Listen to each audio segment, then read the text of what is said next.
உன் பொண்டாட்டியும் கொண்டு உன் குழந்தையும் கொண்டு நீனும் தற்கொலை. இப்போ என்ன நீ நிரூபிக்க நினைச்ச? பள்ளிக்கூடத்தில் போய் கொலை பண்ணலான்னு உங்களுக்கு யார் தைரியம் கொடுத்தது? ஸ்கூல் கேம்பஸுக்குள்ள கொலை பண்ணலாங்கிற தைரியம் உங்களுக்கு யார் கொடுத்ததுன்னு கேட்குறேன்.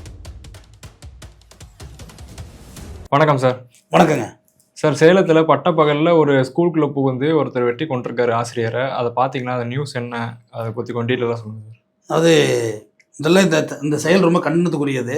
கல்வி பாடசாலை யாருக்கோட பிரச்சனையாக இருந்தாலும் பாடசாலைக்குள்ளே இந்த மாதிரி நடந்தது மிகப்பெரிய தவறு. ஏன்னா குழந்தைகள் நிறைய பேர் இருந்திருப்பாங்க. இந்த சம்பவத்தை நேரில் பார்த்த குழந்தைங்களுக்கு மனச்சிதைவு ஏற்படும். முதல்ல அவங்களுக்கு முதல்ல மென்டலி கவுன்சிலிங் கொடுங்க அந்த குழந்தைங்களை இம்மிடியட்லியாக. சேலம் மாவட்டம் ஓமலூர் பக்கத்தில் உள்ள காமலாபுரம் அப்படின்ற ஊரில் உள்ள உயர்நிலைப் பள்ளியில் தான் இந்த சம்பவம் நடந்தது. ஸ்ரீவித்யா டீச்சர் அவங்களுக்கு தருமபுரி காரியமங்கலத்தை சார்ந்த கணவர் விஜயமுருகனுக்கும் இவங்களுக்கு திருமணம் நடந்திருக்கு. இவங்களுக்கு ஒரு அழகிய பெண் குழந்தை ஒன்று இருக்கு, அசோக சிவசந்திரி. பேரே அட்டகாசமான பேர், அசோக சிவசந்திரி அப்படிங்கிற பேர் இருந்த பெண் குழந்தை இருந்திருக்கு. இவர் என்னன்னா விஜயகுமரன் பார்த்தீங்கன்னா வேலைக்கு சரியா போகாம குடிச்சிக்கிட்டு தொல்லை பண்ணிக்கிட்டு வீட்டில் சண்டை போட்டுக்கிட்டு பொண்டாட்டியை சந்தேகப்பட்டுக்கிட்டு வேலைக்கு போகக்கூடாது, இந்த மாதிரி எல்லாம். அவங்க கவர்மெண்ட் ஸ்கூல் டீச்சர். இது மாதிரியே ரெகுலராக இவங்களுக்கு பிரச்சனை நடந்திருக்கு. அதோட கடந்த வருடங்களாகவே பிரிஞ்சு வாழ்ந்திருக்காங்க. இந்த டீச்சர் என்ன செய்யறது, தான் குழந்தைய அழைச்சிட்டு ஸ்கூலில் கொண்டு வச்சுட்டு தான் வேலை முடிச்சுட்டு ஈவினிங் வரக்குள்ள குழந்தைய கூட்டிட்டு வருது. இப்படி ஒரு சூழ்நிலையில வாழ்ந்துட்டு இருக்காங்க. இவர் அடிக்கடி பள்ளிக்கூடத்தில் போய் பிரச்சனை பண்ணியிருக்காரு. ஆன் ஸ்பாட் ஏற்கனவே நடந்த ப்ரீவியஸ் பிரச்சனையப்பே ஏதாவது ஒரு புகார் கொடுத்து அவர் ரிமாண்ட் பண்ணியிருந்தா கூட ஒரு பிரச்சனை ஏற்பட்டிருக்காரு. இது இப்படியே நடக்கக்குள்ள கவர்மெண்ட் ஸ்கூல்ல இப்படியே பிரச்சனை நடந்துக்க போக காம்ப்ரமைஸ் பண்ண இப்படியே போயிட்டு இருந்திருக்கு. சம்பவத்தை இன்னைக்கு பார்த்தா ஸ்கூல் மதுரை ஏறி குதிச்சு உள்ள குதிச்சு செவல் ஏறி குதிச்சு உள்ள புகுந்த விஜயமுருகன் டீச்சர்கிட்ட போய் தகராறுல ஈடுபடுறாரு. டீச்சரும் வாக்குவாதம் முத்த உள்ள தான் மறைச்சு வச்சிருந்த கத்தி எடுத்து மொத்தம் 11 இடங்களிலும் அந்த டீச்சரை குத்துக்கிறார். குத்து, வெட்டு, கழுத்து, தலை, இந்த பக்கம் மார்பு, கீழே வயிறு, குத்துப்படாத பஞ்சிங் தான் எல்லா இடத்துலையும். சைக்கோவா இருப்பாரு. அப்புறம் இருப்பாரு போல இருக்கு, சைக்கோ தான். அப்புறம் இப்படி பண்றோம், அப்புறம் மனநிலை பிறட்டவன் தானே. குத்துறது மட்டும் இல்லாம அந்த பள்ளிக்கூடத்துல ஒரு ரூம்ல விட்டு கதவை சாத்திருந்தா கூட அந்த குழந்தை உயிரோட தப்பிச்சிருக்கும். அந்த சொசைட்டி ரெஸ்பான்சிபிலிட்டிங்கிறது யார்கிட்டயுமே கிடையாது. அதான் உண்மை. நமக்கு என்ன எல்லாம் குத்துனா பயந்து என்ன பயம்? ஏங்க கத்தி எடுத்து பப்பையா வெட்டுறவனுக்கு தைரியம் இருக்குன்னா பார்க்குற நமக்கு தைரியம் வேணாவா? என்ன பண்ணிட்டா அந்த குழந்தையும் தூக்கிட்டு ஓடி இருக்கான். அதையாவது விரட்டி பிடிச்சிருக்கலாம். அந்த பின்னாடியே ஃபாலோ பண்ணி ஓடுறது எவ்வளோ தூரம் தூக்கிட்டு ஓடிட முடியும்? குழந்தைய தூக்கிட்டு ஒன்றுன்னா போலீஸ் வருது. டிஎஸ்பி சஞ்சித் குமார் அவர் சம்பவ இடத்துல வந்து விசாரணை மேற்கொள்றாரு.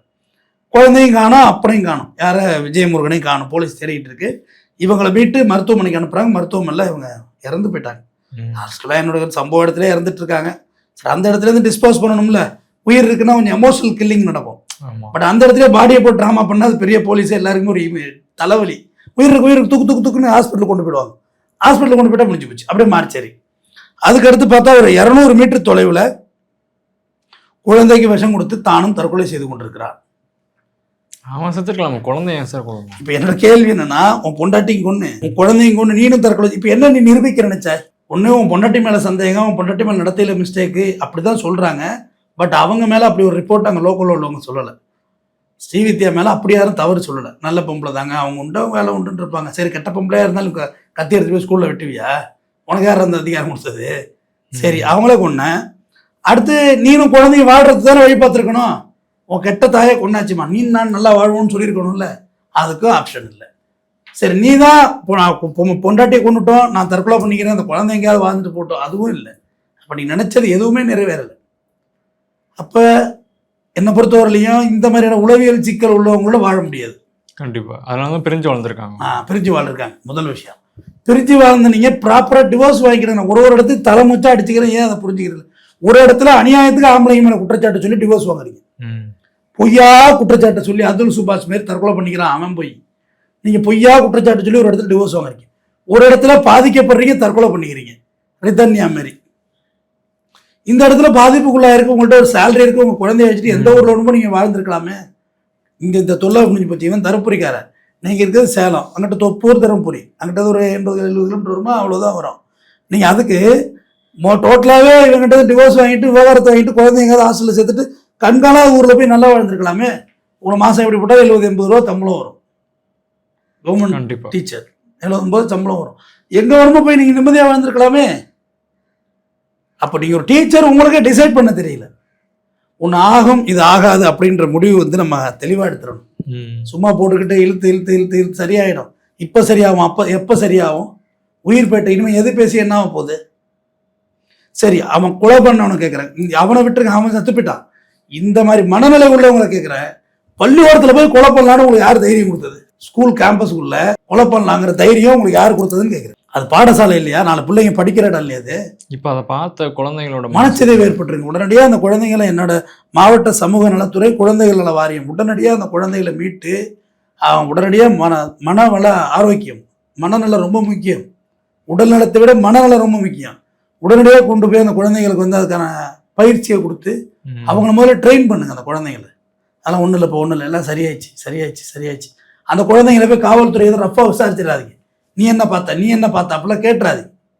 அப்படியே விட்டுருங்க. சார் ரைட் கோயிட்டு விடுங்க, அப்படியே விடுங்க, ஒன்றுமே இல்லை அப்படின்னு சொல்லிட்டு குழந்தை அந்த இம்மிடியட்லி அந்த அஃபென்ஸ் அந்த இடத்த வேறு ஒயிட் வாஷ் பண்ணுங்க. அந்த இடத்துல உள்ள கலரிங்கே மாற்றணும் முதல்ல. அது ஒரு பச்சையாக இருந்ததுன்னா வேறு கலர் மாற்றுங்க, எல்லோ மாற்றுங்க. ஏன்னா அந்த குழந்தை மனசில் பதிஞ்சிருக்கும். செத்து போனவங்களை விட்டுருங்க, நான் செத்து போனவங்களுக்கு என்றைக்குமே பேசுறது இல்லை, இருக்கிறவங்களுக்கு தான் பேசுவான். இந்த இடத்துல தான்டா டீச்சரை குத்திட்டாங்க, இந்த இடத்துல அப்படி வந்தாடுறா அவரு குத்திட்டாடுறா, அந்த ட்ராமாவை மாற்றுங்க, கலரிங்கை மாற்றுங்க, நிறைய வாசகங்கள் எழுதி போடுங்க, வேற டைவர்ட் பண்ணுங்க. அதுதான் எல்லாருக்குமே நல்லது. சரி, இந்த டீச்சர் தான் கணவர் மேலே புகார் கொடுக்கல, அந்த பள்ளிக்கூடத்துக்கு ஹெச்எம்னு ஒருத்தர் இருப்பாங்கல்ல, நீங்கள் ஃபர்ஸ்ட் வாட்டி ஒரு ப்ராப்ளம் பண்ணவங்களே நீங்கள் வந்து கம்ப்ளைண்ட் கொடுத்துருங்க, அடிக்கடி வந்து பிரச்சனை பண்ணதான் சொல்கிறாங்க.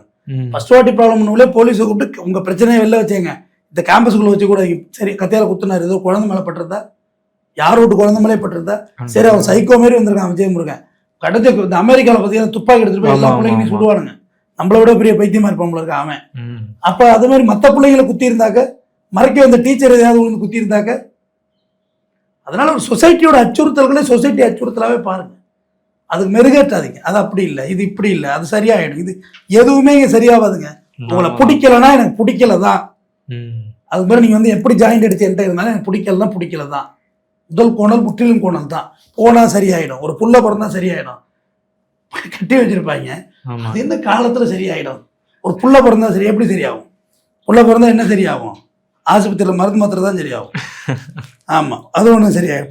பள்ளியோட போனா சரியாயிடும், இன்னொரு புள்ள பத்தா சரியாயிடும், எதுவும் சரியாகாது. சோசியல் ஆன்டி எலமெண்ட்டாவே பாரு. இதுல ஒண்ணு சொல்லுவாங்க, அவருக்கு மனநோய் இருந்துச்சு, மனநோய் இருந்து கொலை, இப்போ மூணு உசுறு போயிட்டு, அவன் உயிருக்கு சேர்த்து 3 உசுறு போயிட்டு, இப்படிப்பட்டவன் மற்ற உயிருக்கு டேஞ்சர் இல்லாம இருப்பான்னு என்ன நிச்சயம்? சந்தோஷமா வாழ்ற கப்பல்ஸை பார்த்து கோவம் வந்துச்சுன்னு வச்சுக்க, இவங்க என்ன சந்தோஷமா வாழ்றாங்க, நம்ம இவ்வளவு இரிட்டேஷனா வாழ்றோமே, ராட்சசன் மாதிரி கொலை பண்ண கூட வாய்ப்பு, அந்த மாதிரி வாய்ப்பு இருக்குல்ல.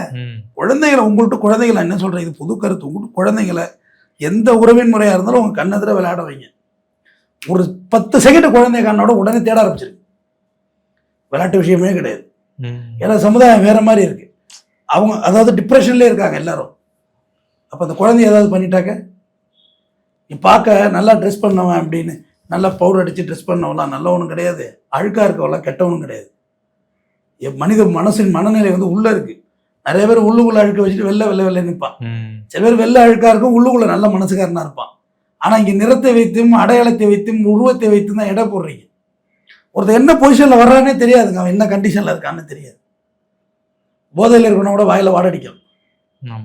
ஆனால் மென்டலி டிஸ்டர்ப்டாக இருக்கணும் நீங்கள் எப்படி கண்டுபிடிப்பீங்க? அதனால இந்த சம்பவம் இனியும் பள்ளிக்கூடத்துல எதுவுமே நடக்கக்கூடாது, இது மேலே யார் மேலேயும் நடவடிக்கை எடுக்க முடியாது. இப்போ அவன் உயிரோட இருந்தாலும் அவன் மேலே சிவியர் நடவடிக்கை எடுக்கலாம், அவனும் சேர்த்து தொலைஞ்சிட்டான், யார் மேலே நடவடிக்கை சொல்ல முடியும்? ஒட்டுமொத்த சொசைட்டிக்குமான அவேர்னஸ் தான் நம்ம சொல்லலாம். தொடர்ந்து பேசுவோம். நன்றி. நன்றி சார்.